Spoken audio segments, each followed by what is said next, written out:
Bienvenue dans cette troisième saison du podcast Récits ocytociques. Merci pour votre fidélité, pour vos partages, pour vos commentaires et pour tous les échanges que l'on a en message privé. Ça me nourrit tellement de voir à quel point ces aventures vous touchent. Je vous promets une saison pleine de récits de naissance, riche en ocytocine et puissant d'enseignement. Si ça résonne juste pour vous, vous pouvez soutenir mon travail en faisant un don unique ou mensuel. Sur Tipeee, je vous mets en description du podcast un lien. Sur ce, je vous envoie plein de chaud doudou. Je vous souhaite une douce et agréable écoute. Et je vous dis à très bientôt.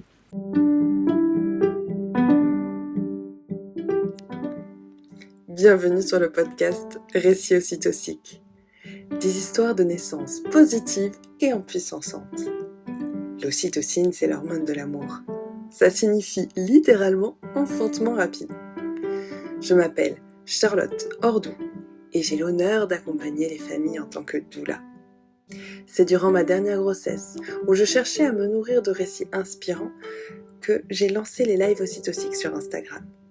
Vous retrouverez ici nos échanges.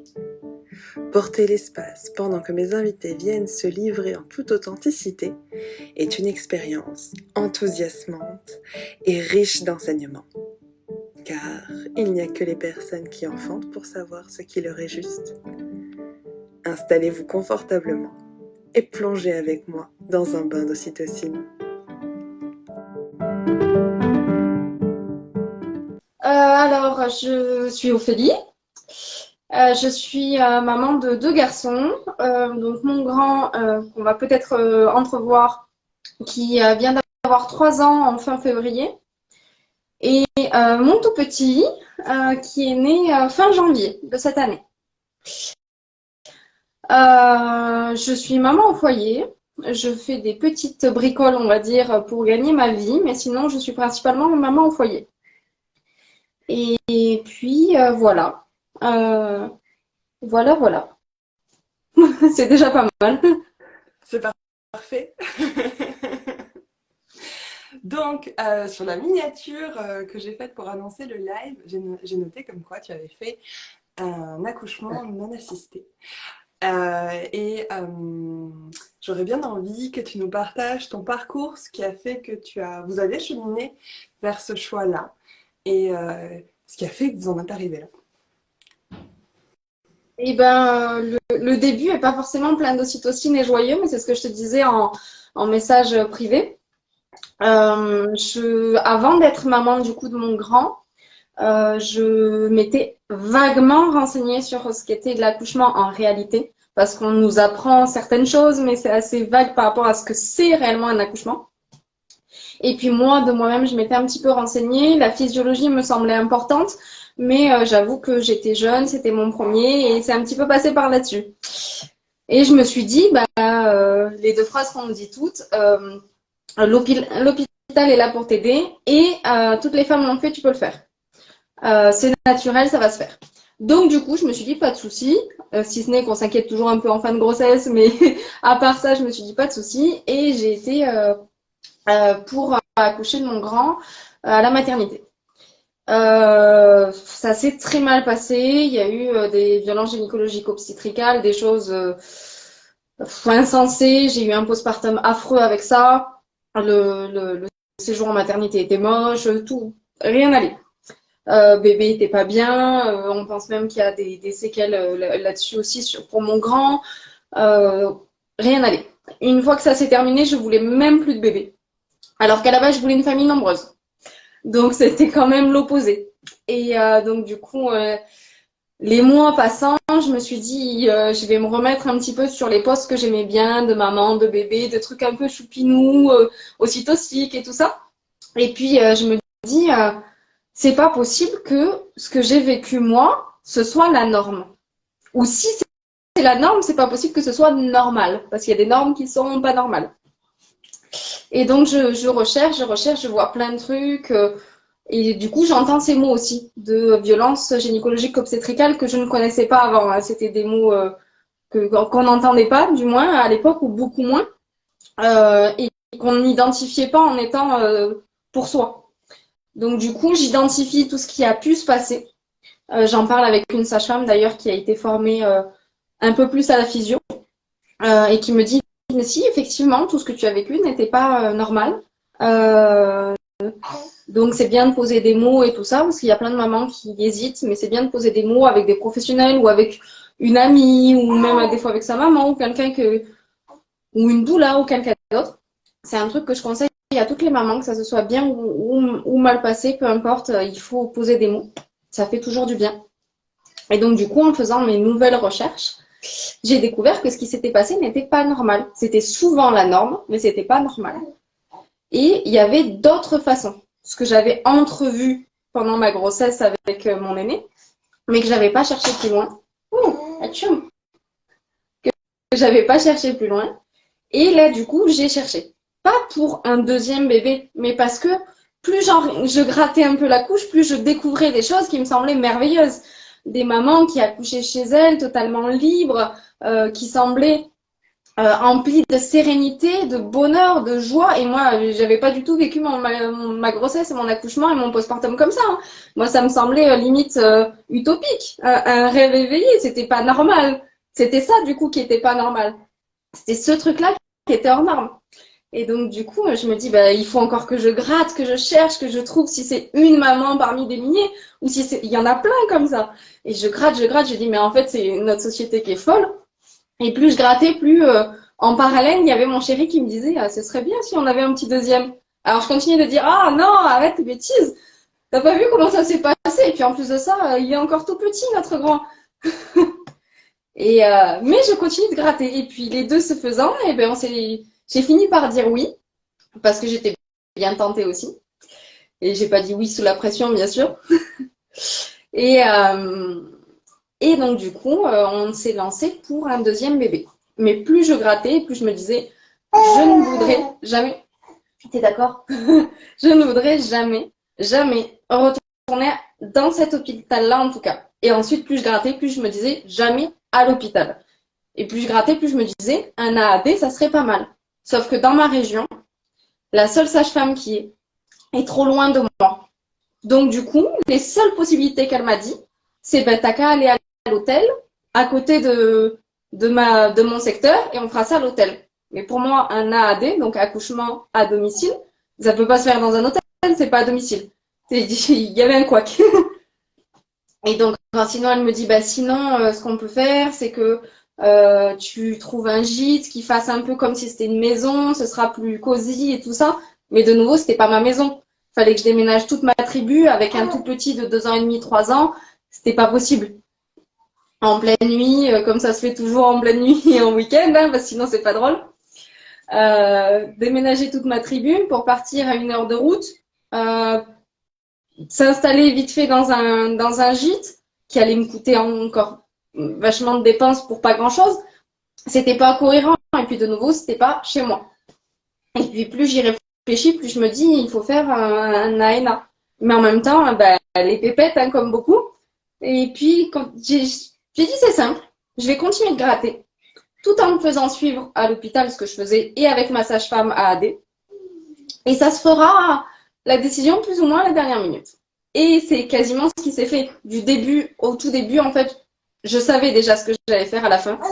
Mais je pense que je me suis réellement décidée à la fin de grossesse, 3e trimestre, tout en me disant que j'irai jamais au CHU, mais que ce serait mon point de transfert personnel ou pompier ou moi d'y aller à la dernière minute. La sage-femme AAD, c'était impossible. Déjà parce qu'il n'y avait pas un très gros feeling avec elle et en plus de ça parce que aller à l'hôtel, dépenser des frais pour au final ne pas faire un AAD, ça me semblait illogique. Donc du coup, j'avais laissé tomber ce projet. Je faisais mon suivi à fond pour être à la fois la bonne élève, sérieuse et tout ça, et être pris au sérieux si jamais il y avait un souci, que ce soit pas l'hurluberlu du coin qui s'est décidé de faire quelque chose à sa tête. J'ai fait les choses pour que si jamais on me dise quoi que ce soit ou qu'il se passe quoi que ce soit, on me dise rien. C'est un peu bête à dire, mais notre société veut qu'on soit des bons élèves ou alors des très mauvais. Il n'y a pas de juste milieu. Donc, du coup, j'ai fait mon suivi jusqu'à la toute fin, en leur disant oui, je suis inscrite chez vous, ah, oui, oui, je viendrai, bien sûr. Mais dans ma tête, eh ben, je savais que je préparais aussi mon accouchement à la maison, en faisant mes petits achats à droite à gauche, en me préparant aussi avec mon accompagnante, ma doula, et mon chéri. Et, euh, et en me préparant aussi mon grand avec des livres et des histoires et tout ça. Et puis petit à petit, ça s'est fait. Et puis quand est arrivé le jour J, et ben, il était hors de question de se déplacer. Et en plus de ça, la nature avait été bien faite. On n'avait pas eu de neige de toute la saison. Et là, pendant une semaine, on avait 50 centimètres de neige. Donc du coup, j'étais bloquée chez moi, que je le veuille ou non. Même les pompiers n'auraient pas pu venir. Donc du coup, c'était fait. Avant que tu continues, j'aimerais te demander, tu as parlé de livres pour ton grand. Est-ce que tu serais d'accord de nous partager les références que tu as trouvées? Et honnêtement, il n'y a pas grand-chose en livre sur la AD, l'ANA. Il y en a qu'un seul, si je me trompe pas. Et je n'ai pas réussi à l'avoir à temps parce que je voulais l'acheter d'occasion parce que c'est un genre de livre que j'ai très peu utilisé. En plus de ça, il aime beaucoup changer d'histoire et je l'ai pas pu l'avoir à temps. C'était la naissance à la maison ou maman à la maison. Non, maman est super forte. Et c'est sur une naissance à la maison. J'aurais pas le nom de l'auteur, mais ça se trouve assez facilement. Parce que c'est d'ailleurs le seul qui existe en français. Et, mais sinon, j'ai pris plein de livres où il y a qui sont assez bienveillants, on va dire. Le livre de Petit Loup, Je vais être grand frère ou quelque chose comme ça, est assez bienveillant. La maman accouche à la maternité, mais il n'y a pas de choses assez trash. Ça parle de maman qui raconte un secret à son aîné. Elle va avoir un bébé. L'aîné est un peu frustré parce qu'il se dit, bah, comme tous les aînés, je vais être remplacé ou quelque chose comme ça. Et puis en fait, il parle de ses émotions. Et ensuite, le papa arrive pour dire que le bébé est né et on l'amène à la maternité. Sauf qu'en fait, moi, j'ai pris plein de livres en essayant d'être bienveillant et pas trop sur l'hôpital. Et je mixais un peu mon truc. Je sais qu'il faut pas trop changer les histoires, qu'ils aiment bien qu'on répète toujours la même chose, mais je mixais un peu. Ou alors, je lui racontais l'histoire telle quelle, et de temps en temps, je faisais des petites pauses. Le livre dont tu parlais, il est de Cynthia Durand. Et Ouais, c'est Ma mère, c'est la plus forte. c'est ça. Alors, je sais qu'il en existe d'autres, sachant que ce que j'aime beaucoup dans celui-là, c'est que on voit qu'il y a une sage-femme, mais elle est jamais nommée et elle est vraiment très très très discrète. Je mettrai dans story, parce qu'il y a d'autres livres qui existent, parce que Cynthia Durand a Mais fait... honnêtement, il n'y en a vraiment pas beaucoup, ou alors ils sont très peu publicités. Oui, voilà. Mais sinon, le plus simple, c'est de faire plus ou moins comme j'ai fait, même si je dis pas qu'il faut faire comme moi, mais le plus simple, c'est de, au final, raconter notre histoire.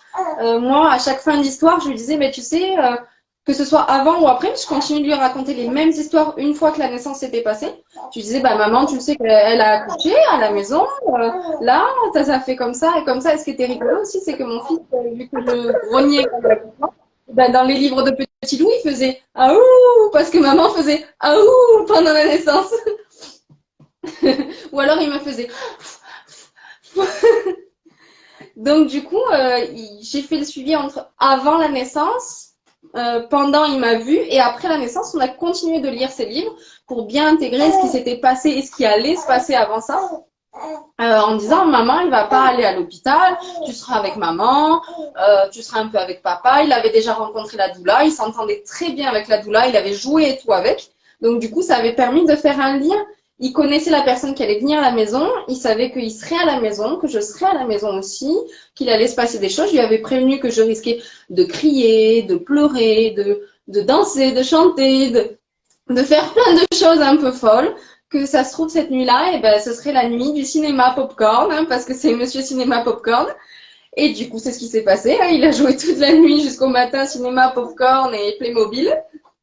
Et du coup, il le savait. À chaque page de l'histoire, je disais ah, t'as vu là, il s'est passé ça. Par contre, nous à la maison, c'était pas comme ça. Maman, elle est pas partie à l'hôpital. Maman, elle est restée à la maison. Et je modifiais l'histoire au fur et à mesure.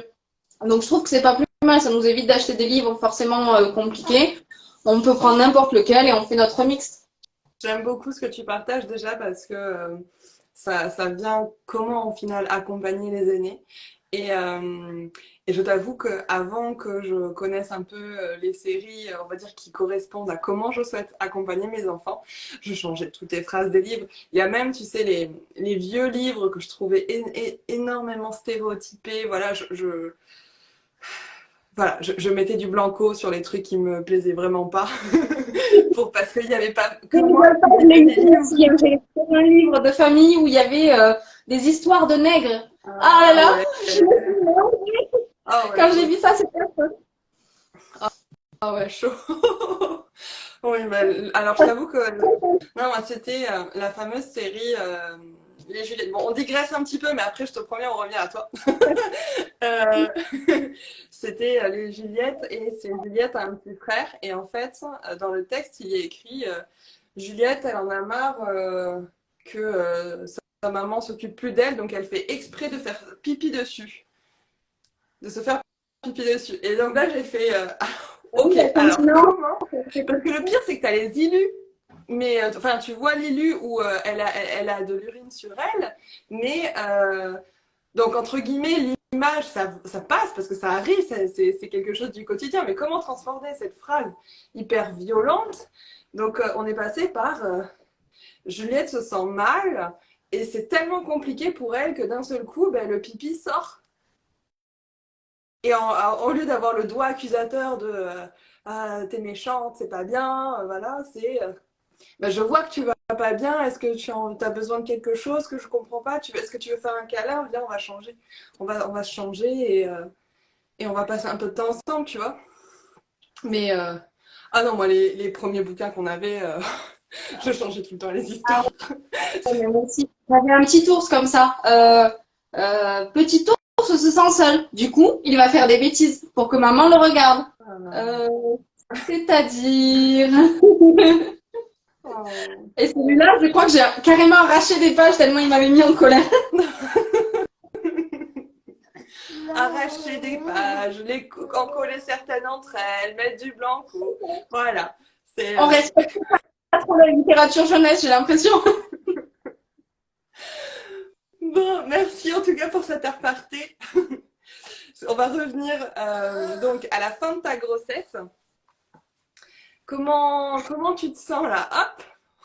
Hop, on installe Petit Chou en portage tranquille. Salut, bonhomme.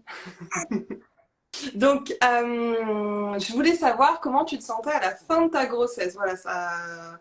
Tu disais que pour ta première grossesse, la fin, tu stressais un petit peu. Là, comment voilà, Ben, une seconde, c'est toujours différent. C'est ce que beaucoup nous disent en tout cas, et c'est ce que j'ai ressenti aussi parce que on a le côté de on sait déjà plus ou moins ce que c'est. Après, moi, je savais aussi que même si je me lançais un peu dans l'inconnu avec la l'ANA, je savais que je ne revivrais pas de violence obstétricale. Sauf si forcément il y avait un transfert et que j'étais à l'hôpital, où là, forcément, il y avait des risques. Mais je savais qu'en étant à la maison, j'étais, j'ai pas le mot qui vient, mais on va dire, euh, dans le contrôle de ce que je voulais faire. C'était moi qui décidais et il y avait personne qui allait m'imposer quoi que ce soit. La vie allait m'imposer des choses, hein, ce petit être en descendant allait m'imposer des choses. La météo, je sais pas moi, l'heure avec le jour et la nuit allait m'imposer des choses, mais des trucs naturels, que ça passe au-dessus. Mais personne allait m'imposer des choses irréalistes. Donc du coup, ça m'avait beaucoup rassurée. Après, ben, j'ai fait la bêtise en préparant mon accouchement à la maison de lire des choses qu'il ne faut pas, qui m'ont stressée, genre c'est folle qui accouche à la maison et où il arrive des atrocités. Et donc du coup, bah forcément, j'ai re-stressé un petit peu. Et bah, de nouveau, c'est le conseil que je donnerais à toutes mamans qui font ça. Tout simplement parler à d'autres mamans qui l'ont fait. Pas des professionnels, parce que les professionnels, ça rassure sans trop rassurer, parce qu'on se dit c'est des professionnels. Donc ils nous disent un petit peu ce qu'on a envie d'entendre. C'est des professionnels, ça leur est pas arrivé à eux directement. Sauf si de nouveau ça leur est arrivé, mais ça n'a pas le même ressenti. Alors que quand on en parle à des mamans, c'est encore différent. Et j'ai trouvé du coup dans mon entourage une maman qui a eu 5 bébés, dont, si je me trompe pas, les 3 premiers en AAD et les 2 derniers en AN1. Donc, elle a une bonne expérience du truc quand même. Et elle m'a dit, mais c'est tout simple, faut que tu arrêtes de penser.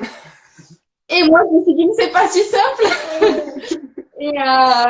Et donc, du coup, elle me dit, mais il faut arrêter de te poser des questions, il faut arrêter de penser à... parce que moi, je me disais, il me manque des choses. Il faut que je prévoie des choses, il faut que je m'organise, parce que je suis quelqu'un de très carré organisé. Donc, le lâcher-prise, j'en suis très loin. Et donc, du coup, je me dis, mais je l'appelle et je lui dis, qu'est-ce qui pourrait me manquer pour le jour J? Est-ce que tu penses à un conseil à me donner? Je me suis noté des petites cartes d'encouragement, des mantras, des idées là. Qu'est-ce que tu en penses, machin et tout. Elle me dit, tu penses trop. Moi, ça m'intéresse pas tout ça. Elle me dit, tu penses trop. Il te manque rien. T'as déjà pensé à tout ça. Toute l'organisation, tu l'as déjà faite et pensée. Donc, il te manque rien. Je dis, oui, c'est vrai. Ensuite, elle me dit, bon, alors, est-ce qu'il y a un point réellement concret qui te fait peur? Je sais pas, moi, la délivrance, la gestion de la douleur, un point concret. Je dis, non, j'ai assez potassé le truc, hein. Ça fait 3 ans que je fais mes recherches. Je connais un petit peu le sujet. Et puis, je me suis préparée pour la grossesse, à gérer plus ou moins la douleur, à essayer de m'écouter par moi-même, à essayer de penser à des positions différentes qui pourraient être physiologiques et en même temps naturelles, qui nous viennent naturellement, parce qu'honnêtement, j'ai vu des positions physiologiques sur Internet qui, je ne sais pas si elles viennent naturellement aux femmes, mais elles me semblent un peu farfelues. Et enfin bref, j'avais potassé tout le sujet de la physiologie, donc tout ce qui pouvait être pseudo-accident, danger et tout ça, j'avais déjà potassé le sujet. Tout ce qui était organisation, j'avais déjà. Donc elle me dit, si tu as déjà vu tout ça, eh ben on arrête d'en parler, c'est déjà fait. Quand tu as fait ta vaisselle, tu vas pas revenir pour reprendre ta vaisselle, la refrotter, et puis ensuite la remettre sur ton égouttoir. Non, c'est fait, alors on arrête. Là, tu te mets des tâches mentales pour rien. Et dans ma tête, je me suis dit, oui, c'est vrai que c'est pas faux, quoi. Je vais pas refaire 15 fois ma vaisselle pour être sûre qu'elle soit propre. Je vais la faire une fois, et puis c'est bon. Et donc, du coup, eh ben, je me suis dit, bon, du coup, pas besoin de stresser sur des trucs hypothétiques. Sur des trucs d'organisation, c'est fait. Ensuite, qu'est-ce qui pourrait me faire vraiment stresser? Eh ben, rien. Il reste plus rien. Il faut que je lâche prise. J'ai du soutien. En cas de problème, je sais qu'on peut me transférer ou que je peux moi-même y aller. Ma doula était d'accord de m'amener avec sa voiture à l'hôpital. Sinon, j'avais la voiture de mon conjoint qui était équipée de pneus neige.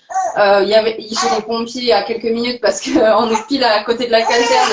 Et mon conjoint est un ancien pompier aussi. Donc, aucun souci en cas de transfert et de problème. Et donc, du coup, aucun problème là-dessus. Aucun problème d'organisation. J'avais plus que gérer. Et de stock d'alaise et de tout le tintouin, je pense que je peux en revendre d'ailleurs. J'en ai encore. Ou j'ai pour le prochain accouchement, sinon, hein, peut-être. Et donc, du coup, c'était géré. Il fallait juste que j'apprenne à lâcher prise. Et le meilleur conseil qu'elle m'a donné, c'est arrêter de regarder les trucs qui font stresser et qui font flipper. J'ai déjà potassé le truc, donc ça sert à rien de continuer de faire des recherches. Par contre, faire des lives ocytociques comme ça, enfin, pas les faire, mais les regarder, ça peut être intéressant. Regarder des vidéos d'accouchement qui se passent bien. Ça nous apporte parfois des petits tips et en plus de ça, ça nous apporte de la confiance, de la réassurance, plein de choses et puis de l'espoir, de l'envie, plein de choses et des choses positives.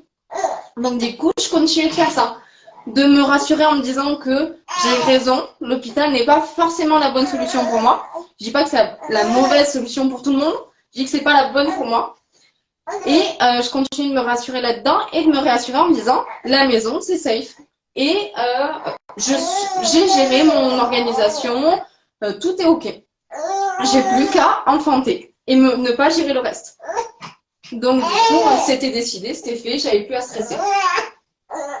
Faut lâcher prise même si c'est pas si facile. Là, j'ai mon cœur qui va avec toi et je t'envoie plein de soutien parce que je sais à quel point ça peut être inconfortable et comme tes cuisses doivent brûler avec tous ces squats.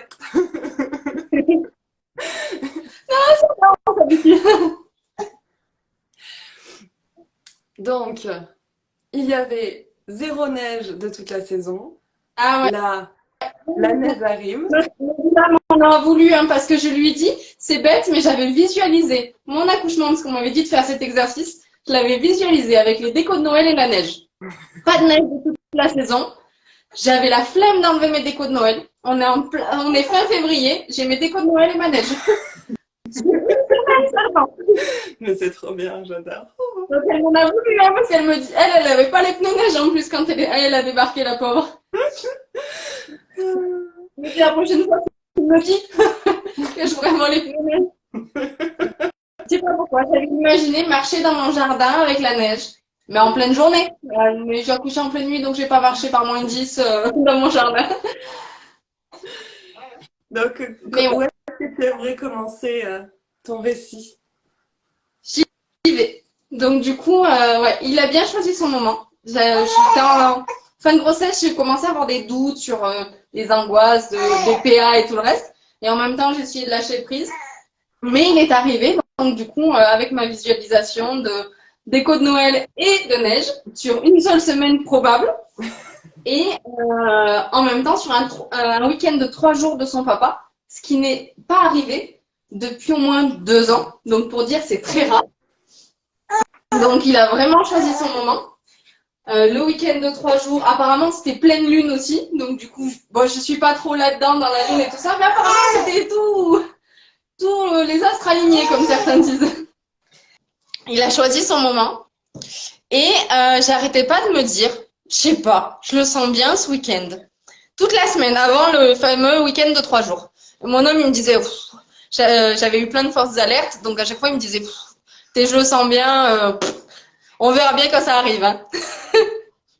Parce que j'avais des contractions de pré-travail, ça durait 1 heure ou 2. Ça m'embêtait, mais c'était pas non plus affreux à gérer. Mais en allant se coucher, ça passait. En prenant une bonne douche ou un bon bain, ça passait, et ainsi de suite. Donc, je passais à autre chose. Mais je savais que ça préparait quand même le terrain parce qu'avec mon aîné, ça avait duré comme ça pendant un bon mois, voire 2. Et qu'ensuite, le travail n'avait pas été si long par rapport à d'autres mamans qui n'ont pas tout ce pré-travail avant et qui ont un long travail. Mon aîné, pour un premier, sachant que j'ai été beaucoup allongée à cause de l'hôpital, allongée, péridurale et tout le reste, il est quand même né en 8 heures. Donc, c'est pas si long. Par rapport à ma belle-mère, par exemple, 25-30 heures, c'est pas si long. 9 heures, je veux pas dire de bêtises, 9 heures. 8h30, 9 heures, quoi. Et celui-là, je dirais allez, 4-5 heures, je dirais à peu près. Donc, du coup, c'est vrai que c'est pas long. Mais les derniers mois, je galère un peu. Je fatigue vite, j'ai mal au dos, au ventre, enfin au dos, au bassin. Mon bassin, je sens qu'il s'élargit ces derniers mois-là. Il travaille beaucoup, j'ai pas mal de contractions. Je tiens pas longtemps. Je sais que j'avais fait des magasins avec ma belle-mère. Au bout d'un moment, j'ai fini par aller m'allonger dans la voiture parce que je tenais plus de contractions. Donc, c'est kiff-kiff. Hein, on fait vite l'accouchement, mais on galère pendant les derniers mois. Enfin, ouais, il choisit bien son moment. Ensuite, jeudi, je le sens bien pour ce week-end-là, qui arrive.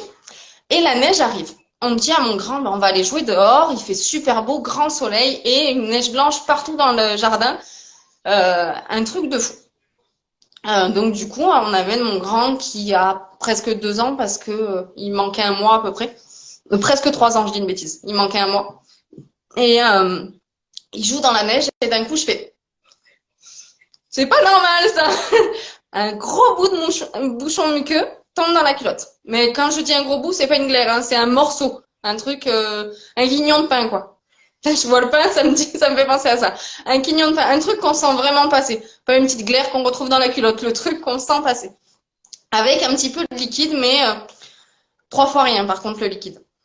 Donc je dis, peut-être que j'avais raison et que ça c'est pour bientôt.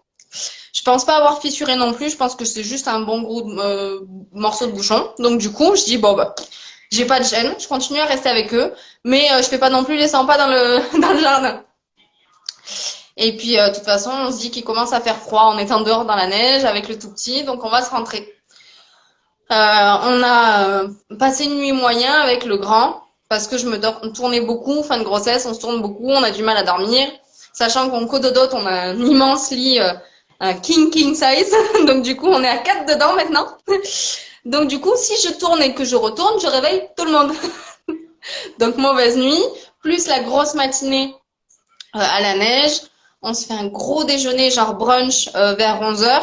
Et ensuite, on se dit, on n'en peut plus. On finit par aller à la sieste vers 2h. La famille entière, sachant que ça n'arrive jamais ici, soit c'est moi qui ai levé, mon chéri ou le petit, la famille entière dort jusqu'à 6h. Donc de 2h à 6h, ce qui est énorme. J'ai jamais autant dormi, je crois, d'une traite. Et encore moins avec des enfants. Et apparemment, le corps l'avait voulu parce que à 6h, je commence le vrai travail. Donc en gros, j'ai commencé mon accouchement en fin de matinée, je dirais vers 11h ou midi, avec ce morceau de bouchon qui s'est dégagé et des micro contractions, le truc qu'on sent à peine si on se concentre dessus. Mais mon corps, il s'est dit, elle est trop fatiguée, elle a passé une mauvaise nuit, on va la foutre au lit. Donc j'ai été au lit, j'ai dormi, mais d'une traite, et toute la famille, hein, donc on était tous au taquet. C'est pas comme si eux, ils étaient fatigués, moi j'étais au taquet, tout le monde était au taquet, ça s'est super bien calculé.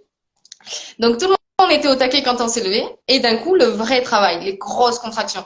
Donc au début, mon chéri, il me dit quand même, ça se trouve, c'est du pré-travail encore. Et je dis oui, c'est possible, donc on va attendre. Plus on attendait, plus c'était pas du faux travail. Et ça devenait de plus en plus costaud. Donc du coup, je savais qu'au tout début, il fallait que je sois le plus active possible. Parce que ça semblait galère, mais ce serait plus tard la vraie galère. Les vraies grosses douleurs, les vraies grosses contractions. Donc du coup, eh ben, je suis restée active.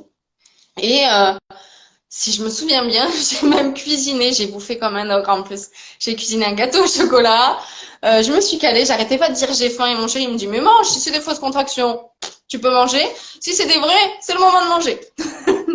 Et j'ai dit bah ouais, je vais manger. Et je me mange un gratin de pâtes énorme, je me mange du gâteau au chocolat, je me suis mangé des crêpes qui restaient un ogre.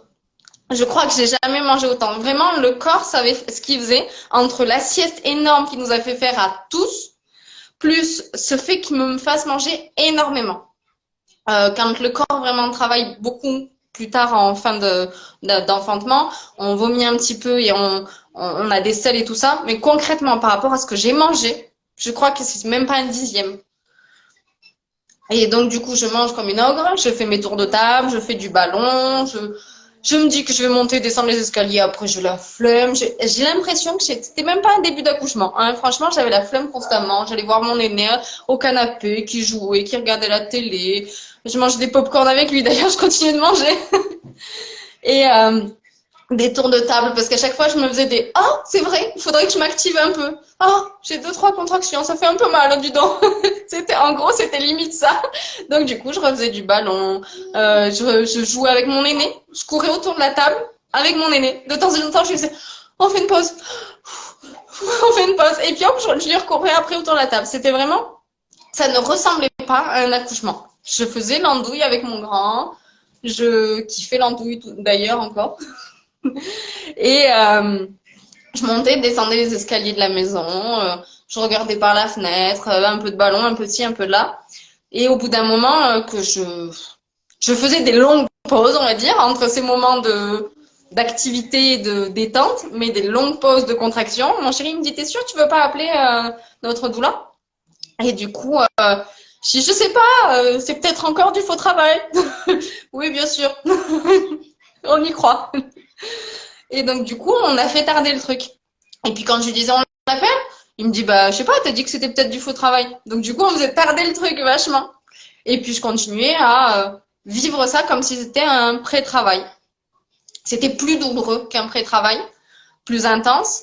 Mais, à part de m'activer un peu, d'aller un peu à la douche pour détendre un peu le truc et de jouer avec mon aîné, de grignoter par-ci par-là, j'avais rien de plus pour l'instant. Et ça a été toutes les premières heures. Ensuite, j'ai fini par appeler mon accompagnante vers 23h. Elle avait 1 heure de route. Elle est arrivée à peu près vers minuit. Je dis à peu près parce que j'ai pas toutes les heures en tête. Hein, j'étais pas avec le téléphone. Au contraire, c'est déconseillé pour les mamans qui écoutent. Faut lâcher prise. Donc l'horloge, c'est pas une bonne chose parce que justement, on se dit oh, non, ça fait déjà 1 heure, ça fait déjà 20h. Faut lâcher prise. Mais je regardais quand même un peu pour me donner un ordre d'idée. Et donc du coup, elle est arrivée à peu près vers minuit. Je me tenais encore assez bien au niveau de la gestion de la douleur. Et j'avais pas trop besoin de grand-chose. Je voulais pas trop qu'on m'embête. Je continuais d'être active, mais de moins en moins. Étonnamment, j'ai fini par ne plus vouloir de monde et je ne voulais plus non plus être dans la pièce de vie. Il faut savoir qu'ici, la chambre, c'est vraiment le lieu où on dort. La plupart des gens travaillent dans la chambre, ont les ordinateurs, des fois la télé, les enfants ont les jeux et tout ça. Nous, c'est pas le cas. La chambre, c'est là où on dort. Et par contre, on fait tout dans la pièce de vie. On fait à manger, on mange, on travaille, on a l'ordinateur, la télé. Les enfants jouent ici, on fait l'instruction ici, on fait tout dans la pièce de vie, qui est une grande pièce ouverte, donc on fait tout là. Donc moi, j'avais commencé mon enfantement dans ces heures un peu tranquilles, là. Et que là. J'étais bien, je tournais autour de la table, j'allais voir mon grand, mon chéri, je tournais autour de cette grande pièce. Sauf qu'au bout de ce moment où elle est arrivée, où elle m'a retrouvée en fait dans la salle de bain, je ne voulais voir personne. Pas que j'étais hargneuse ni quoi que ce soit s'il y avait quelqu'un, au contraire, hein, je continuais de parler un petit peu et tout ça entre les contractions. Mais j'étais bien toute seule. Un peu comme ces animaux qui vont se cacher au fond de la forêt en fait. Moi j'avais souvenir parce que j'ai grandi à la campagne, des chiens qui s'enfuyaient ou des chats qui quittaient le terrain pour aller dans la forêt ou en basse campagne, enfanter et ensuite ils revenaient plus tard. Et quand je me suis rendu compte de ce que j'avais fait pendant ce moment-là, c'était un peu ça. Je me suis enfuie dans ma forêt qui était ma salle de bain. Et sachant que j'y faisais rien de plus, hein, je prenais pas de douche, pas de bain, rien du tout. Je restais juste dans ma salle de bain. La lumière était relativement tamisée par rapport au reste de la maison. Sachant que j'avais mis tout le monde dans le noir, hein, rien à foutre de ce qu'il faisait. C'est tout le monde dans le noir avec juste une petite lupiote. Mais j'étais bien dans ma salle de bain. Et d'ailleurs, ils ont pu retrouver de la lumière dans le salon. Et j'étais bien dans ma salle de bain, j'étais tranquille. Il n'y avait pas trop de bruit. Vu que la salle de bain n'est pas très loin de la pièce à vivre, on entendait quand même vachement bien ce qui se passait autour. Donc j'avais ce côté calfeutré où je suis tranquille et en même temps, je pouvais les entendre. Si j'avais besoin, je pouvais les appeler. Je pouvais les entendre, ce qui était agréable et rassurant. J'étais pas seule, mais en même temps, je l'étais. C'est compliqué à expliquer, mais le besoin de solitude était comblé, mais en même temps, je savais que je subissais pas la solitude parce que si j'avais besoin, je pouvais à quelques pas aller les voir et si j'avais besoin sans marcher, je pouvais les appeler et ils viendraient. Donc du coup, je restais dans ma salle de bain et je faisais des allers-retours parce qu'ils sont à 2 mètres, salle de bain, chambre, pour continuer déjà de marcher un petit peu et de temps en temps trouver des positions différentes, ballon, debout. J'étais vachement bien debout, ce qui m'a beaucoup étonnée. Je savais que allongé c'était pas terrible, mais je m'attendais, comme beaucoup, à être beaucoup sur le ballon ou à être beaucoup dans des positions 4 pattes et ainsi de suite. Mais au début, j'étais bien que debout. Dans ce moment-là, c'est là que j'ai commencé du coup à me vider. C'est le moment moins glam, mais c'est un vrai moment. Faut savoir que ça arrive aussi à l'hôpital, hein, sauf que les mamans qui sont allongées sous péridurale, soit ça arrive sur elles, soit c'est moins confortable, soit on le sent pas passer. Moi, je sais que pour mon aîné, on m'avait mis une sonde urinaire et c'est juste affreux à avoir et à enlever. Et c'était même pas un besoin, c'était simplement pour éviter que je me lève. Mais bref, arrive ce fameux moment. Donc du coup, je laisse faire les choses. Quand j'ai envie, je vais aux toilettes. Et quand j'ai pas envie, je n'y vais pas. Et je n'ai pas de questions à me poser. En fait, je laisse faire les choses. Ce qui paraît bête dans la vie de tous les jours, mais pour un accouchement, on ne laisse pas toujours ce choix-là. Et donc du coup, en laissant faire les choses, je fais des allers-retours parce que les 3 portes, donc toilette, salle de bain et chambre, sont l'une en face de l'autre. Donc du coup, j'ai pas beaucoup à marcher, c'est plutôt pratique. Donc je fais des pauses plutôt ballon ou adossée à la commode, on va dire, dans la chambre. Dans la salle de bain, je suis plutôt debout ou adossée, pareil, à un petit meuble. Aux toilettes, étonnamment, je suis assez bien en mode toilette turque, c'est-à-dire en restant debout. Parce que assis, ça peut être pratique pour beaucoup, mais moi, m'asseoir sur mon bassin, c'était juste affreux. C'est pour ça qu'à ce moment-là, je ne faisais quasiment plus de ballon. Je me disais, faut que tu restes en mouvement pour que bébé descende, pour que le col s'ouvre et ainsi de suite. C'était impossible pour moi. Donc, je me suis dit, vu qu'il faut que tu t'écoutes toi, écouter la physiologie et les conseils de physiologie, c'est bien, mais il faut aussi que tu t'écoutes toi. C'est ça, la vraie physiologie. Donc, laisse tomber le ballon. Ça va pas, soit tu reprendras plus tard, soit c'est plus le moment. Après, le ballon m'a servi aussi à m'adosser dessus pour faire des mouvements. Pas forcément être assise dessus. Ça peut être utile à savoir parce que j'y avais pas forcément pensé. Donc du coup, ouais, je laisse tomber le ballon, je fais des petits allers-retours, salle de bain, chambre, ainsi de suite, pour continuer de marcher un peu de mouvement. Je supportais assez bien de marcher et au contraire, ça me faisait du bien, malgré de nouveau ce qu'on peut penser. J'étais bien en fait en exerçant en fait une espèce de pression contre les meubles ou les murs avec mes bras. Ça me permettait de me soulager de ma douleur, tout en étant debout. Quitte à des fois être sur la pointe des pieds pour avoir moins ce ressenti d'ancrage dans le sol et dans le bassin et ainsi de suite. Juste la pointe des pieds pour me tenir debout et mettre tout l'ancrage, toute la force dans les bras, qui étaient du coup contre le mur, sans me déboîter un bras non plus, hein, faut pas exagérer, mais juste m'appuyer contre le mur, la commode de la chambre, le meuble de salle de bain et ainsi de suite. Ne faites pas ça sur votre évier, hein, je me suis fait engueuler et j'ai failli casser l'évier. Enfin bon, bref. Donc du coup, je fais mes petits allers-retours, pipi, popo, vomito. De nouveau, je remercie mon corps de m'avoir fait manger comme une ogre.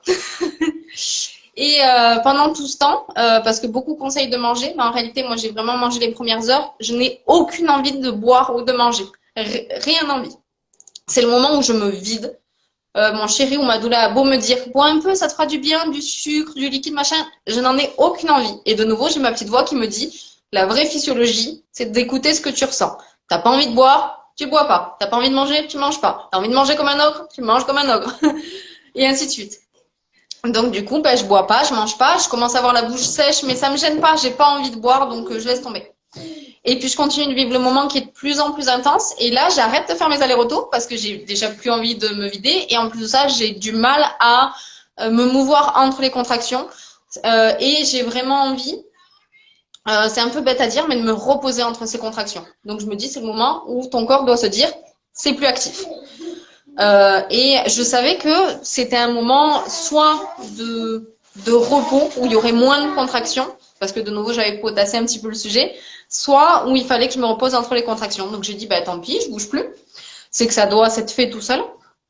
Alors, mon chéri et ma doula me demandaient si j'avais senti une descente. Je trouvais pas particulièrement, mais apparemment ça s'était fait tout seul, tranquille, naturellement, parce que j'avais pas spécialement senti, à part vraiment à la toute fin de la sortie, où là vraiment on sent un gros changement, mais la descente progressive, je l'avais pas particulièrement senti. J'étais restée active, mais sans plus quoi.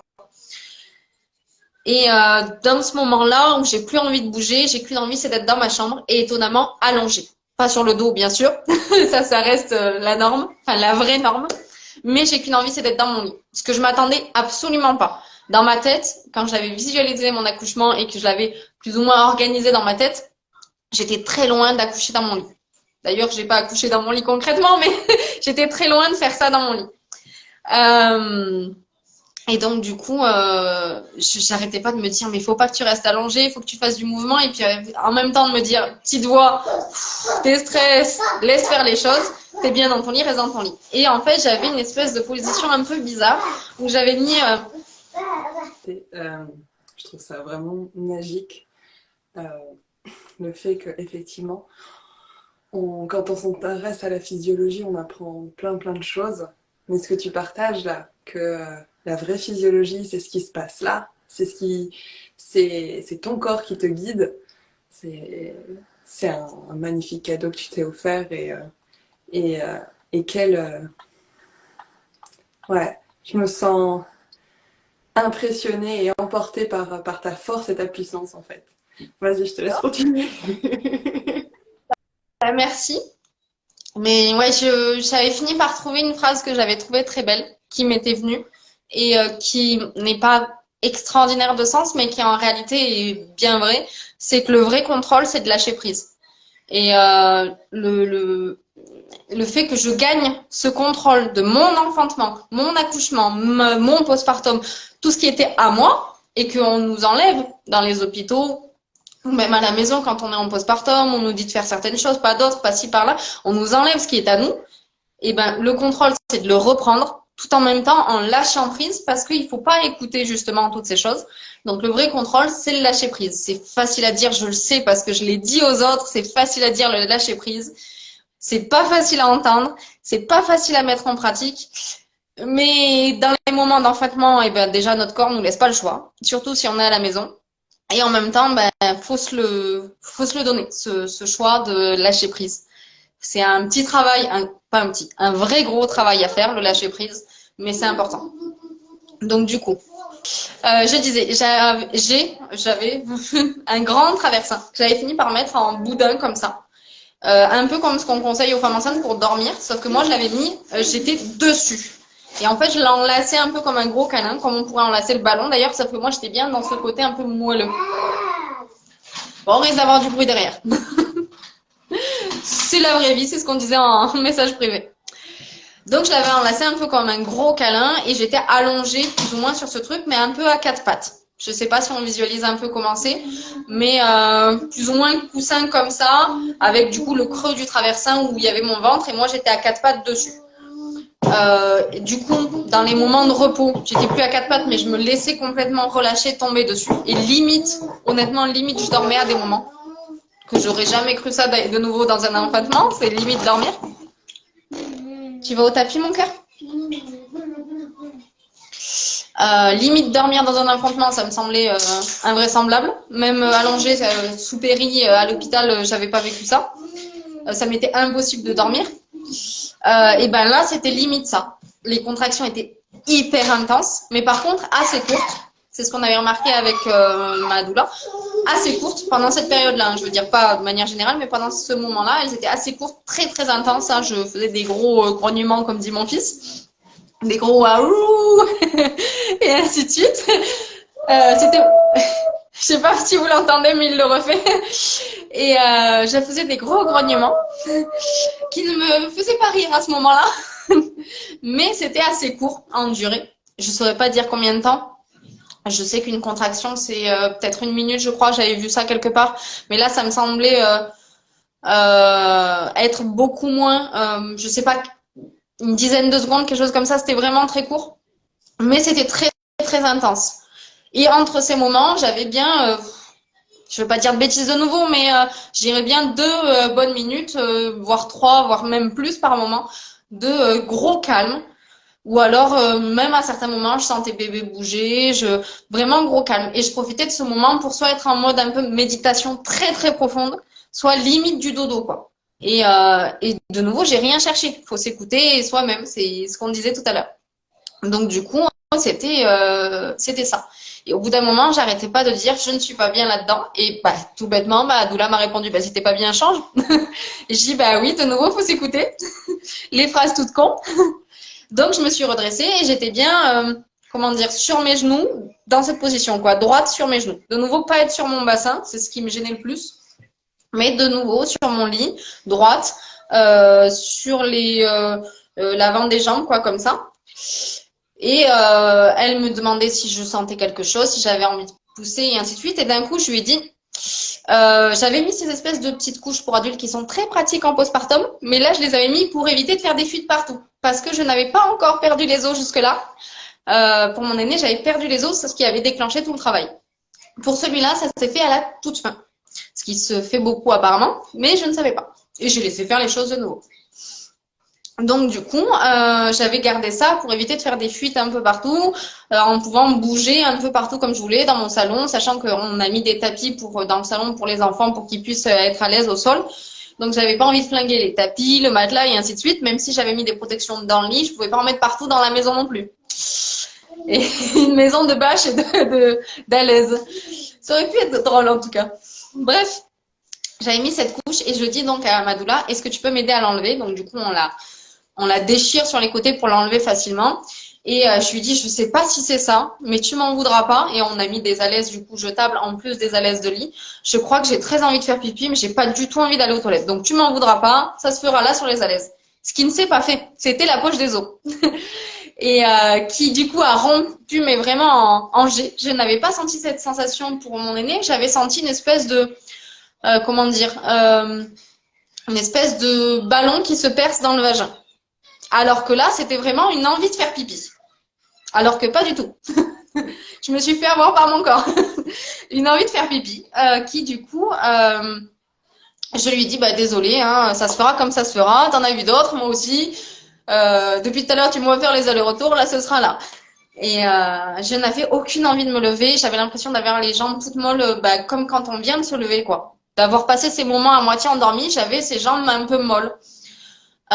Donc, j'avais pas envie de me lever. J'étais bien là où j'étais. Et j'ai cette poche du coup qui éclate. On voit un restant de bouchon, mais pas grand-chose vu le morceau que j'avais perdu le matin. En plop, je vois que ça te fait rire, mais en plop, mon couteau de pain, comme on va l'appeler, et du liquide. Pas une grosse quantité de liquide parce que pour mon aîné, j'avais vraiment perdu la flaque, comme on voit dans les films. Là, c'est une petite quantité de liquide.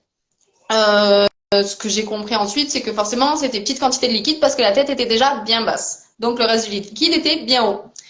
Donc, petite quantité de liquide et quelques, comment dire, des glaires vaginales, ce genre de choses. Je check quand même pour vérifier qu'il n'y ait pas de soucis, de quoi que ce soit, je sais pas moi, méconium, sang ou ainsi de suite, mais il n'y a rien à part des petites glaires, des fois un peu teintées qui sont naturelles et normales. Donc, je continue mon train-train en étant soit comme ça, soit sur mon boudin de traversin et en supportant mes contractions qui, du coup, là, de nouveau, s'allonge un petit peu et s'intensifie de nouveau un peu plus dans la cadence, on va dire. Elles sont plus rapprochées de nouveau. Il y a moins ce temps de repos. Elles sont de nouveau plus rapprochées et encore plus intenses qu'avant. Et là, je suis dans une position qui n'a rien de confortable, qui n'a rien de naturel, qui n'a rien de physiologique, mais qui était la mienne, que voulez-vous. Et mon conjoint me dit, mais tu veux pas un petit coussin, un petit truc, si tu veux on t'installe ailleurs. Non, non, je suis bien là comme ça. Comment dire qu'en fait notre lit qui est immense est contre un mur parce que c'est la partie où dort mon aîné. Et du coup, j'étais contre ce mur. Au coin du lit, donc au bord du précipice, si on peut dire, même si le lit est pas très haut, vu que bah, de nouveau c'est organisé pour des enfants.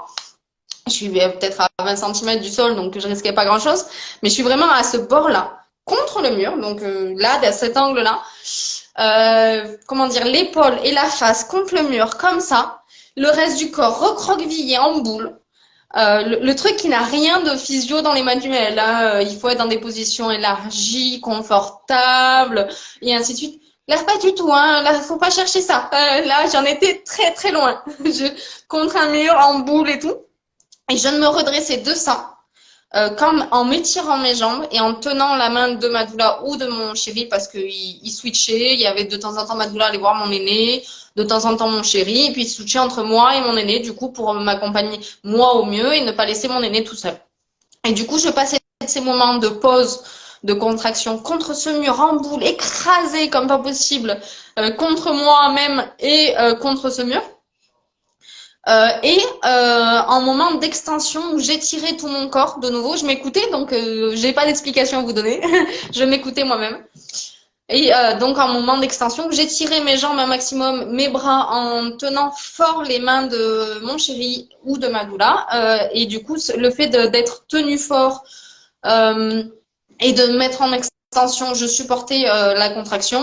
Et ensuite d'être en boule, bah, de nouveau, j'étais dans ces moments de sommeil. Et c'est aussi là que j'ai découvert ce que certains parlent, comme par exemple Quantique Maman, de transe. Beaucoup en parlent. Et en fait, ça me semblait un peu comme les naissances orgasmiques. Je me disais, si, ouais, peut-être pour d'autres, mais moi, ça me semble un peu farfelu. Jusque-là, j'avais très mal. D'ailleurs, j'avais encore très mal.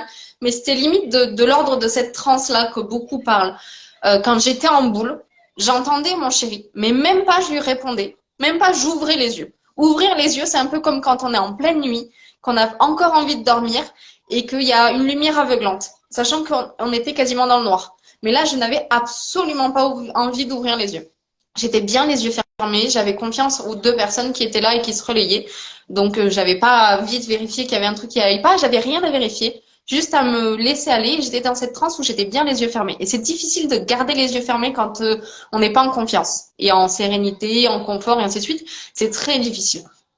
Mais là, je n'avais que cette solution. Comme de nouveau, quand on se réveille et qu'on est encore fatigué en pleine nuit, qu'il y a un grand soleil ou une grande lumière et qu'on n'a pas envie, on garde les yeux fermés. Et ben là, exactement pareil. Il me parlait, je ne lui répondais pas par méchanceté ou non-envie ou vraiment l'incapacité était là parce que j'étais limite en sommeil. Mais vraiment le sommeil profond. Je l'entendais, ça me rassurait, je trouvais ça agréable. Il devait être à 50 centimètres de moi vu qu'il me tenait la main. Mais j'avais l'impression qu'il était à des kilomètres d'entendre sa voix. Je l'entendais de loin, mais de loin. Et ma doula, pareil. Et elle devait être pareil, 50 centimètres, 1 mètre, quelque chose comme ça. Et par contre, pendant les moments de contraction, la plupart du temps, je gardais les yeux ouverts, mais des fois, j'ouvrais les yeux. Et là, je leur répondais s'il y avait quelque chose. Ils me demandaient si ça allait. Je disais oui rapidement. Je vivais ma contraction. Je me redressais ou je m'étirais si besoin. Et de nouveau, je revenais en boule. Ça a duré peut-être une bonne dizaine de minutes, un quart d'heure, peut-être 20, 30 minutes max, grand max. Et sachant que depuis 1 heure avant ça, j'avais demandé à mon chéri de préparer la baignoire. Parce qu'on avait, enfin on a toujours, une baignoire pliable. Donc il faut la monter. C'est assez rapide, hein, ça prend, je sais pas, 5 minutes. Et ensuite la remplir, la mettre à bonne température, on peut y aller. Donc mon chéri du coup avait préparé le bain et régulièrement dans cette petite conversation que j'entendais de très loin, il y avait chéri, j'ai préparé le bain, il va être froid, est-ce que tu veux toujours y aller dedans? Et à peine je répondais, même pas. Juste parce qu'il a insisté plus qu'autre chose, parce que je ne répondais pas sinon. Tout du long, je lui avais dit non. Quand j'étais sur mon traversin, je lui avais dit non, sachant que c'était moi qui lui avais demandé le bain. La fille chiante. Sur mon traversin, je dis non, là, j'ai pas envie de me lever. Quand j'étais sur cette position sur les genoux, là, en étant debout, comme je disais tout à l'heure, sur le lit, à moitié debout, en étant sur les genoux, je lui dis non, j'ai pas envie.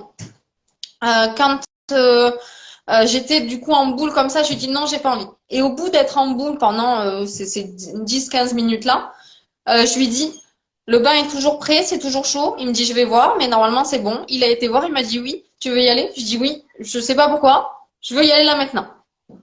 Et donc je leur demande de l'aide pour me lever. Parce que de nouveau, ces jambes un peu engourdies, qu'on a contracté, décontracté, mis aux au repos et tout ça, elles sont un peu engourdies.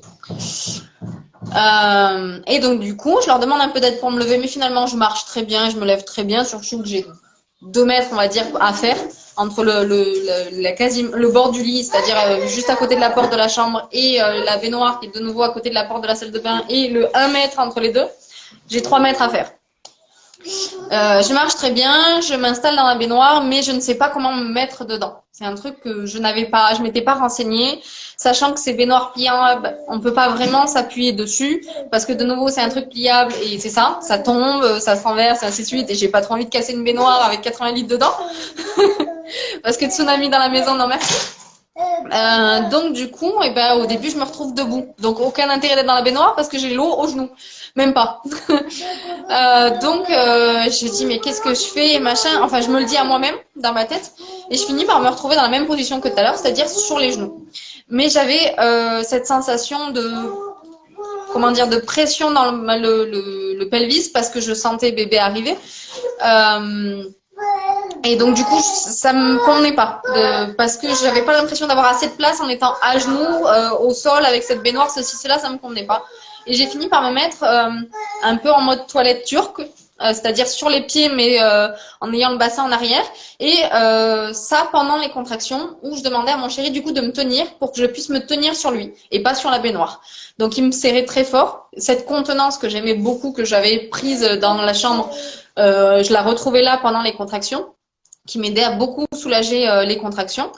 Enfin, à contrôler cette douleur de contraction et à ne pas la subir, mais à la gérer un petit peu.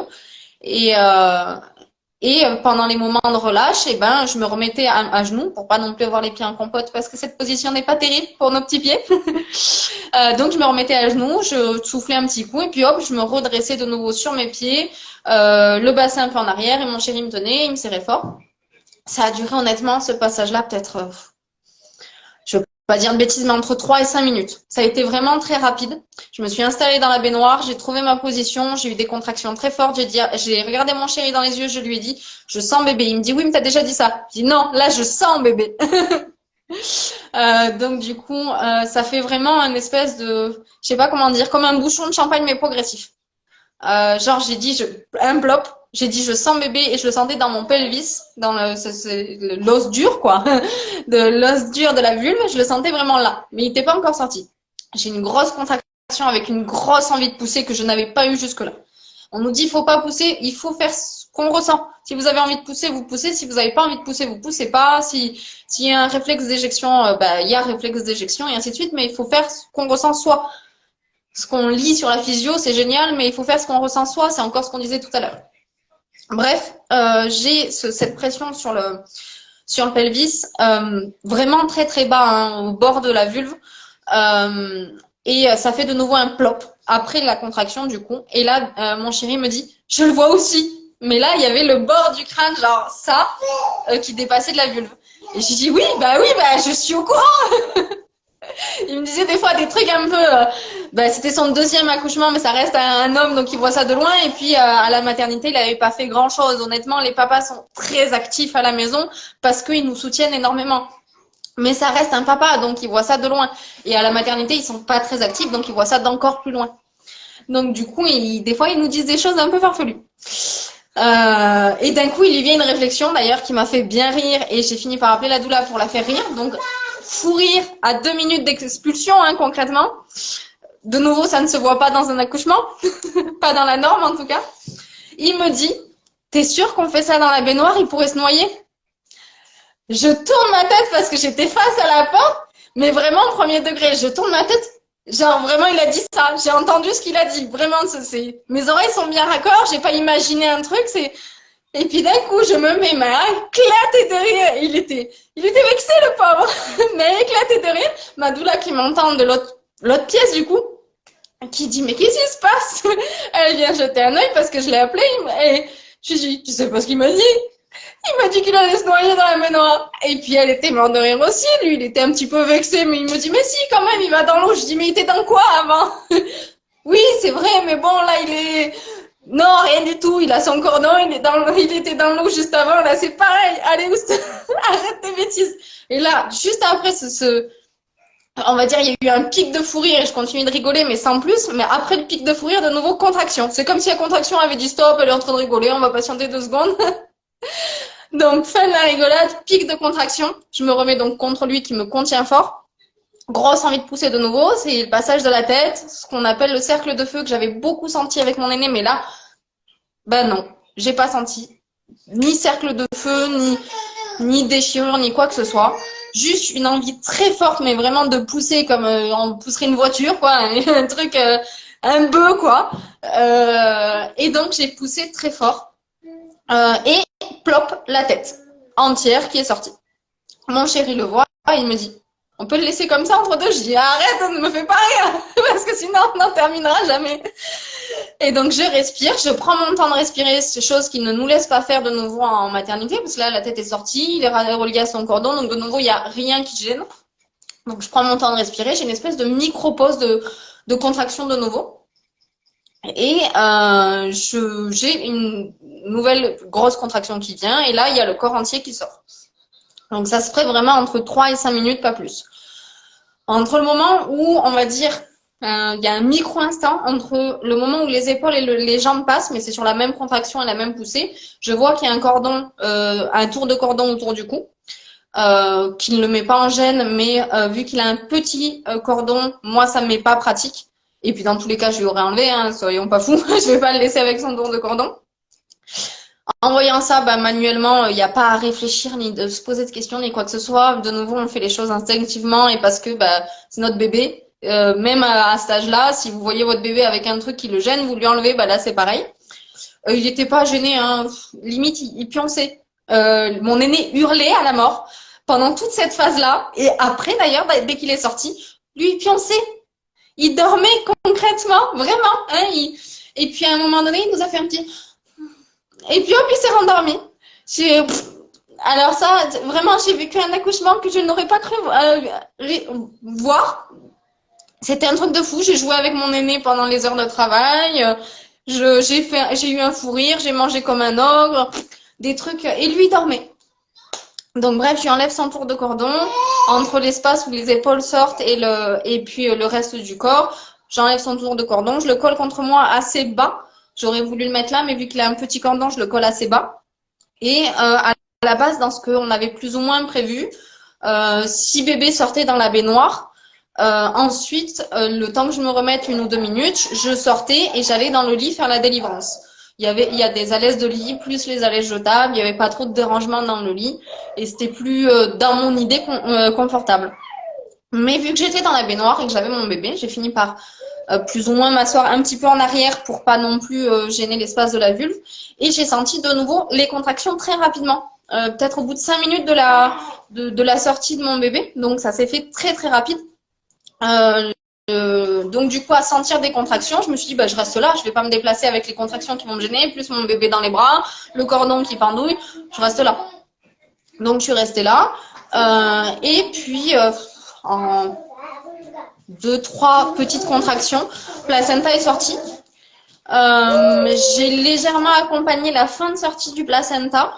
C'est-à-dire qu'en fait, il était tombé dans la vulve, mais il était resté dans la vulve. Donc, j'ai juste pas tiré, mais un petit peu accompagné la sortie. Donc, une fois sorti, vu qu'il y avait petit cordon et qu'il avait un petit peu patienté quand même et que le cordon était plutôt blanc, même si à la base, je voulais garder le cordon assez longtemps, pas bébé fœtus, mais quand même assez longtemps pour tous les bienfaits qu'on connaît, vu que le cordon était très court, c'était pas agréable de porter bébé, d'avoir le placenta dans sa bassine et tout ça à côté. On a fini par le couper. J'ai demandé on l'a gardé pour qu'il soit checké par moi, mon accompagnante, le médecin et ainsi de suite, mais on l'a gardé de côté. J'ai demandé à mon chéri Madoula de m'aider à m'accompagner dans le lit. On a été dans le lit et on s'est installé. Entre deux, pendant le moment de la délivrance, mon fils s'est réveillé optionnellement pendant sa naissance. Ça peut être intéressant de se réveiller à sa naissance. Il n'a pas pleuré. On a même pensé à un moment donné qu'il n'était pas bien. Non, il était trop bien quand on le réveillait parce que je le secouais un peu, enfin secouais. Je le stimulais un peu, on va dire, comme on peut voir parfois, parce qu'on aurait pu se dire qu'il n'était pas bien. Non, en fait, je le stimulais, il nous regardait, il faisait un petit sourire, il se rendormait. Trop bien le gonze. Vraiment, j'ai jamais vu ça. Donc du coup, je le stimule un petit peu, je le triture un peu, il se rendort, il nous fait des sourires, des sourires, vraiment, littéralement. Je le mets au sein, je fais ma délivrance. Une première tétée, un chef. Il avait fait ça toute sa vie. Et tout à moitié somnolent. Et je fais ma délivrance, je finis par sortir. Je le décroche du tété, même s'il n'était pas ravi, il se rendort à moitié contre moi. On va s'installer dans la chambre qui, de nouveau, est à 2-3 mètres. On s'installe confort et tout. On se met une bonne couverture pour rester dans notre chaleur et ainsi de suite. Parce que même si la délivrance est passée, garder cette ocytocine, c'est intéressant. Déjà pour un bon postpartum, pour nous être agréable, pour bébé, le pot à pot, le démarrage de l'allaitement, tout ça, tout ça. Donc on met bien confort. Bon après j'avais pas trop froid non plus, j'avais mis la maison je crois à 35 degrés en plein hiver. Donc on s'installe confort, on se remet en mode tété et on appelle mon grand qui du coup avait fait 2-3 allers-retours pour venir à la chambre me voir quand j'étais dans la chambre, dans la salle de bain me voir. Mais la plupart du temps, vu que je disais que je voulais être seule ou juste avec une personne, soit mon madoula, soit le papa, j'ai renvoyé un peu le grand avec la deuxième personne, soit l'une, soit l'autre, et ils allaient jouer ou faire leur cinéma, télé, popcorn et ainsi de suite, comme je disais en début. Et donc du coup, je l'avais assez peu vu pendant cette période du travail et de la naissance. Et donc là, le grand arrive et on lui dit, mais enfin, son papa lui explique, tu te souviens, le bébé qui était dans le ventre de maman, qu'elle a fait des ouh, et ben maintenant il est sorti le bébé. Et il lui dit, vraiment le bébé? Et donc du coup, il voulait le voir, il était tout content, il est venu le voir dans la chambre du coup. Moi, j'étais dans mon lit avec mon grand, il y avait encore Madoula et mon chéri qui arrive avec mon grand qui découvre son petit frère. Et donc, du coup, il découvre son frère avec de nouveau une chose qu'on n'avait pas pensé. On s'était dit que soit il restait un peu froid comme certains. Oui, bah, c'est un bébé, quoi, qu'est-ce qu'on s'en fout. Certains ont cette réaction-là. Soit qu'il serait un peu, comment dire, stressé, un peu en colère de ce chamboulement et tout ça. Mais soit c'est la préparation qu'on a fait, soit c'est notre fils qui a ce caractère-là. Mais il était enjoué. Un regard comme si on lui avait proposé un bonbon. Un regard qui pétille, le sourire jusque-là. Oui, mon amour. Le sourire jusque-là. Et il voulait tout faire pour maman et bébé. il nous amenait des couvertures, des coussins, il nous a amené des pop-corn et des céréales qu'il avait eu pendant son cinéma télé. Il voulait que le bébé et maman mangent, il voulait qu'on ait des couvertures, des coussins, il amenait des doudous au bébé, mais on lui disait, mais le bébé, il s'en fiche, il veut juste du calme, des bisous, des câlins, des tétés, il veut pas tout ça. Donc du coup, il repartait de la chambre, il courait vite, il allait dans le salon, il regardait partout, il cherchait, hop, il prenait un truc, un doudou, une couverture, un truc, et hop, il courait, il revenait dans la chambre. Ça, il nous montrait, on lui disait, mais on n'en a pas besoin, mais c'est gentil de nous l'avoir amené. Il me couvrait avec ses couvertures, il me mettait des coussins partout. Il était adorable. Et j'ai fini par m'installer du coup avec mon grand et mon second dans le lit, au chaud sous notre montagne de coussins et de couvertures et de doudou et de miam miam. Oui, des miam miam. Et du coup, on s'est installé comme ça. On a fait une co-tétée aussi. Il a trouvé ça incroyable parce qu'il faisait des caresses à son petit frère, il lui faisait des câlins.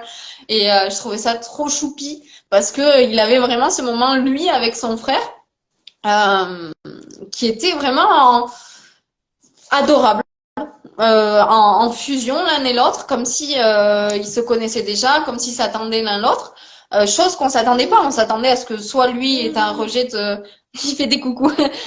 Soit lui est un rejet de son frère, ce qui pourrait être logique aussi, hein, avec le stress, l'anxiété de l'aîné, sachant qu'il est tout petit, hein, il a que 3 ans. Et à l'époque, même pas encore. Oui, tu fais des coucous, mon cœur.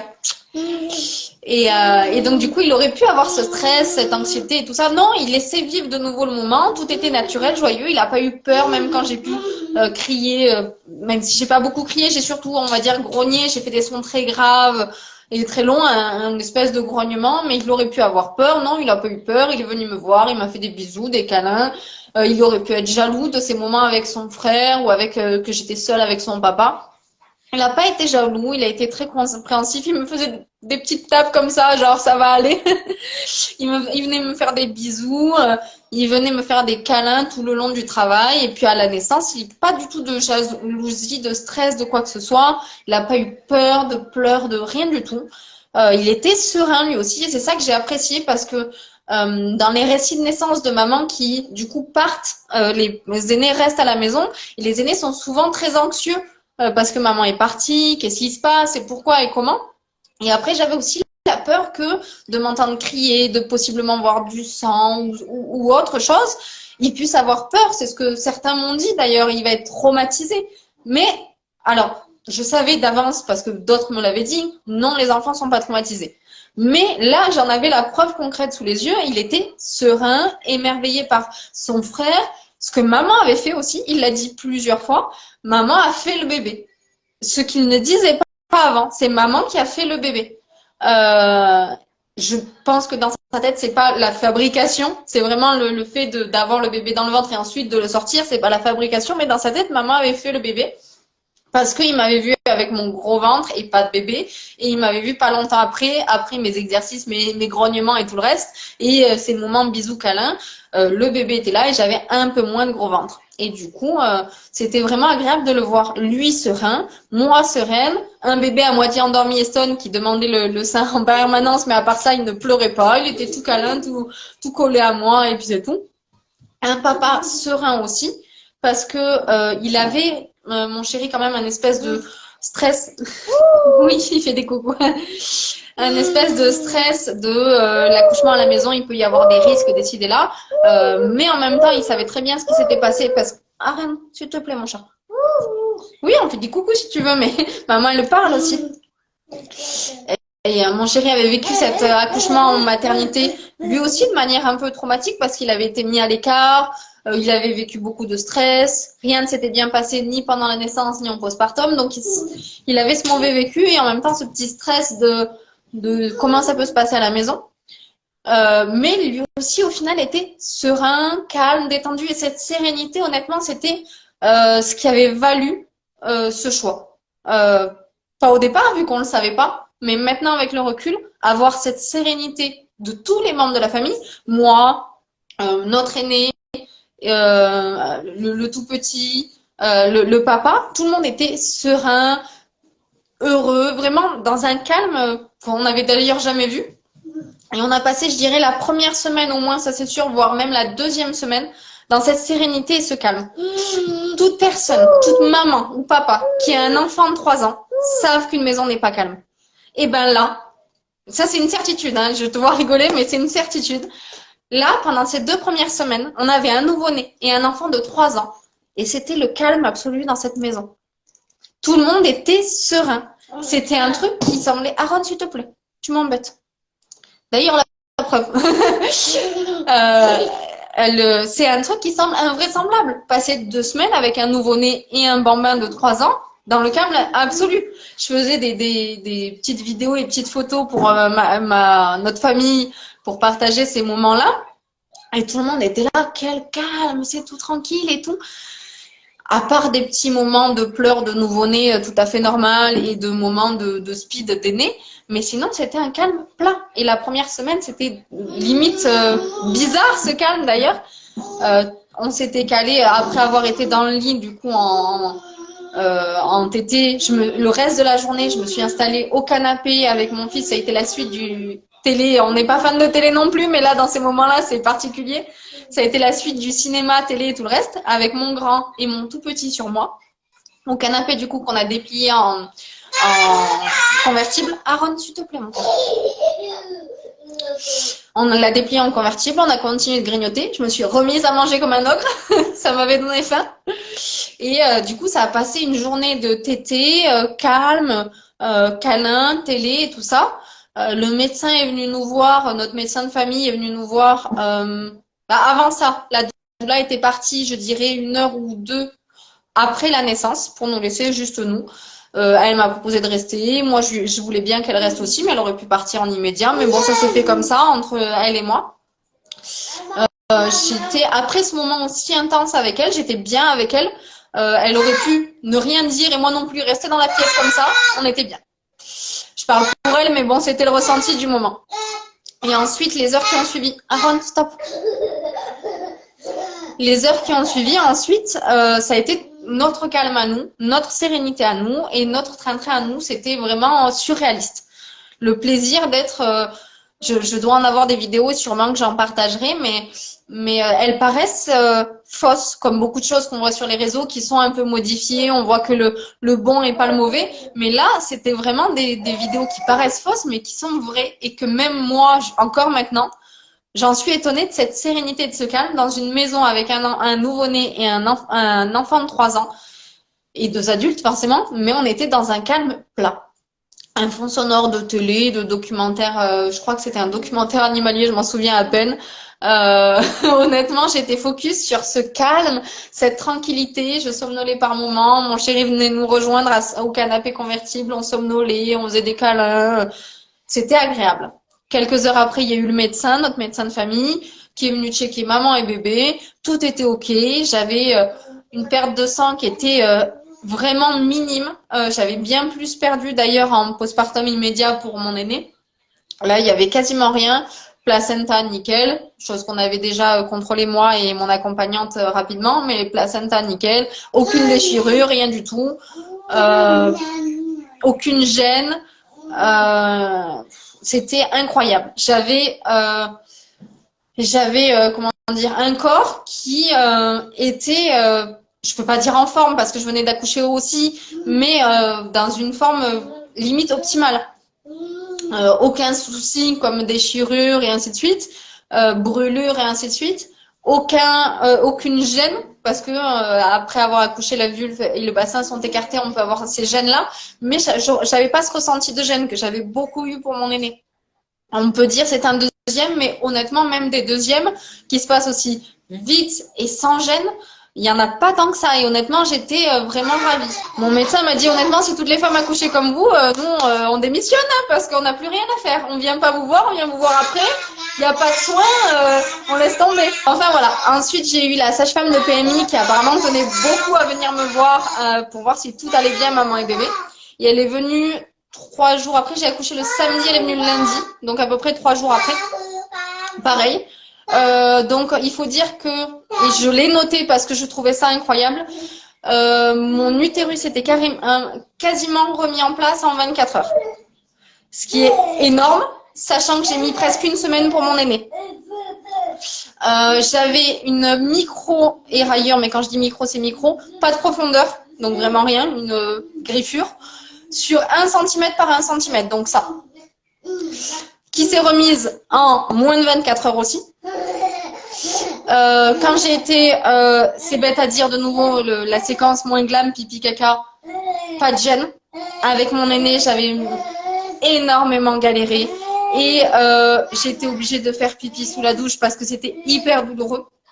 D'ailleurs, pour celui-ci, j'avais investi dans les petites douches qu'on a maintenant, les douches périnéales, qui sont géniales, mais je l'ai oublié en allant vite faire un pipi parce que le périnée a pris quand même un petit coup, hein, forcément, un accouchement à la maison, ça prend un petit coup, même accouchement lambda, ça prend un petit coup. Donc, vite pipi. Oubli de douche, mais en fait, pas besoin du tout. Il n'y a pas de déchirure, il y a pas d'inflammation. Les rayures étaient finies en peut-être 12-24 heures. Et encore que de nouveau, elle était très haute, donc pipi gênait pas.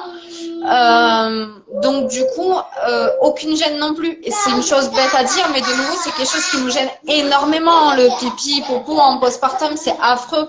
Et je l'ai vécu pour le dire avec mon aîné. C'était une plaie. Je voulais même pas y aller. Je me retenais toute la journée pour ne pas y aller. Sauf qu'on peut pas retenir indéfiniment. Hein. Faut que ça vienne. Mais je n'en avais aucune envie d'y aller parce que je savais que j'allais avoir mal. C'est des choses que certaines mamans connaissent pas ou pas encore. Mais avoir mal dans la vulve parce qu'on défèque, c'est-à-dire même pas dans le même canal, c'est affreux. Enfin bref, se soulager de toutes ces choses-là que du coup je n'avais pas, c'était une réjouissance énorme. Je crois que dans la même journée, donc j'ai accouché à 3h58, c'est mon chéri qui l'a noté, donc très tôt le matin. Et le soir même, j'étais en train de faire des crêpes dans ma cuisine avec mon bébé en portage contre moi. Alors, c'est peut-être un peu abusé, ma famille me disait d'aller me reposer, et ainsi de suite, mais je me sentais bien, j'avais envie d'aller faire des crêpes pour mon aîné et moi, je suis pas restée des heures debout, j'ai essayé de pratiquer un maximum le fait d'être couchée, allongée, pour le maintien de nouveau de l'utérus, du périnée, et tous les bienfaits que ça peut avoir hein, pour l'allaitement, le bébé, notre postpartum et ainsi de suite. Et donc du coup, à part ces moments allongés, j'ai fait mes crêpes, j'étais bien à l'aise debout, ce qui m'était pas arrivé pour mon aîné. Quand la sage-femme est venue, du coup 3 jours après, mon ventre était déjà bien dégonflé, l'utérus s'était remis en place, le col aussi. J'avais très peu de saignements. Stop, pardon. Là, c'est désagréable pour maman.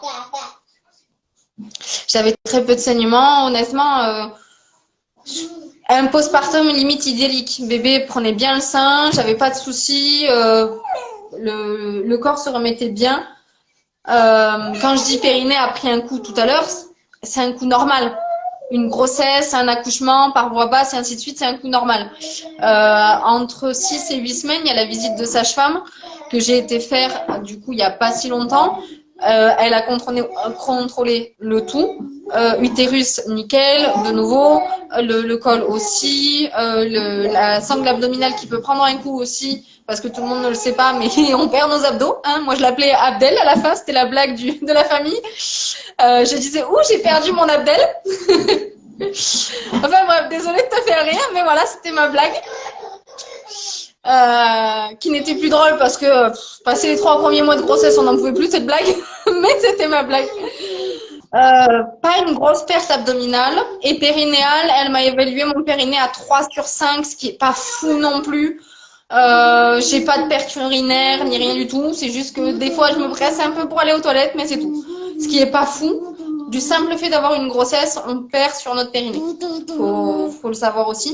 Le plaisir du coup de cet accouchement, finir serein et avoir un corps sain et être dans le contrôle de soi-même et de ses envies, c'était ça mon plus grand plaisir et mon dernier petit mot, c'était le plus beau. Et d'ailleurs, après lui, il n'y a plus d'enfants. Après lui, 2 heures après, je dis le prochain, on fait pareil. Je pense que merci Ophélie pour tout ce partage, pour ce voyage. On est reparti avec toi, c'était trop bien. Et j'ai pas d'autres mots. Vraiment, je disais au tout début de live comme quoi Ce qui t'a vraiment soutenu, c'est d'être en lien avec d'autres mamans et que c'était même plus touchant pour toi de discuter avec des mamans qui avaient vécu des ANA plutôt que des professionnels parce qu'il y avait comme cette connaissance et je dirais, alors là c'est moi qui le dis, il n'y avait pas cette position de sachant et donc c'est comme si c'était plus fluide la communication, tu me dis si je me trompe. Non, c'est exactement ça. Et puis il y a ce côté, je l'avais pas ressenti ou alors je l'avais pas vu pour mon aîné, mais avec celui-ci, je l'ai ressenti un petit peu commercial. L'hôpital me disait mais viens chez moi, c'est gratuit et puis on pourrait essayer de respecter un peu la physio même si c'est pas notre truc. Il y avait ce côté la sage-femme a dit ah mais viens chez moi, c'est pas gratuit, il y a un petit dépassement mais par contre moi je respecte la physio. Ça me semblait être hyper commercial. On me vendait un service alors que pour moi la chose qui devait être la plus naturelle au monde ne pouvait pas être vendue. Quand je vais me balader en forêt, on me vend pas la balade. Je marche, c'est tout ce que je fais. Et bien là, c'est pareil. J'allais enfanter, c'était moi qui faisais la chose en plus de ça. Donc, même s'il y avait des services derrière, c'était moi qui faisais la chose. Comment on pouvait me vendre ces services-là? M'accompagner, oui, mais me vendre des services d'hôpital et ainsi de suite, ça me semblait fou. Alors, ce côté commercial, je l'aimais pas, j'avais l'impression qu'il était faux. Ça me semblait être ah, mais moi, je vais t'apprendre ça, ça et ça va bien se passer avec moi parce que tu es avec moi. Et pareil, peu importe la structure ou le professionnel avec qui je parlais. Alors que les mamans, elles n'avaient pas ce côté. Elles s'en fichaient que je les écoute ou non. Ça leur apportait rien de plus. Certes, elles vidaient un petit peu leur sac, ça leur faisait peut-être du bien de partager leurs histoires et ainsi de suite. Mais sinon, que j'écoute ou non, ça leur passait au-dessus. Donc, il n'y avait pas ce côté écoute-moi, j'ai besoin de toi. Là, c'était vraiment je te partage mon histoire. Si tu as des choses à en gagner, tant mieux. Et c'est vraiment au final, pour moi, ce qui fait la saveur de l'empuissancement de la naissance. C'est ça, c'est qu'au final, on se remet en lien avec ce qui nous est juste. Et ton fils a juste merveilleusement bien résumé ça en disant c'est maman qui a fabriqué ce bébé, qui a fait le bébé. Qui a fait le bébé. Ouais. Je vois qu'il est 11h40. On va clôturer là-dessus si ça te va. Mais on a tardé un peu, j'en suis désolée, mais je l'avais prévenu, je suis une pipette. Ça a été mon moment de cet accouchement était trop beau, il fallait trop que je le raconte et que j'y mette mes mots. Mais c'était vraiment l'invitation pour. Et je suis vraiment contente que tu aies pu te déposer à ce qui t'était juste. Parce que encore une fois, c'est ce qui t'est juste. Et c'est le plus beau cadeau que tu puisses offrir au monde. Voilà. D'aller vers ce qui t'est juste. Donc merci beaucoup, Ophélie. Je tiens à dire juste une petite dernière chose pour les mamans qui ont regardé le live. Et vu que je sais qu'il est enregistré aussi, s'il y a des mamans qui ont des questions par rapport à ce que j'ai dit, parce que j'ai pu penser à certains moments, ou si elles ont des questions de certaines choses, si elles ont des questions ou quoi que ce soit, qu'elles n'hésitent pas à venir vers toi, mais aussi vers moi en tant que maman, je serais ravie de leur répondre, que ce soit en dessous de la vidéo ou par message privé. En ça, qu'elles puissent venir vers toi pour te poser les questions, on va dire, plus techniques. Et qu'elles viennent vers moi pour les questions plus perso parce que je serais ravie de leur répondre. Allez, mais bonne continuation, plein de gros bisous, plein de chauds doudous et encore merci beaucoup, Ophélie. Ben, merci à toi et puis bonne continuation aussi, plein de bonnes choses aux mamans qui nous ont regardé, aux autres personnes que les mamans et à toi. Et merci beaucoup et des bisous.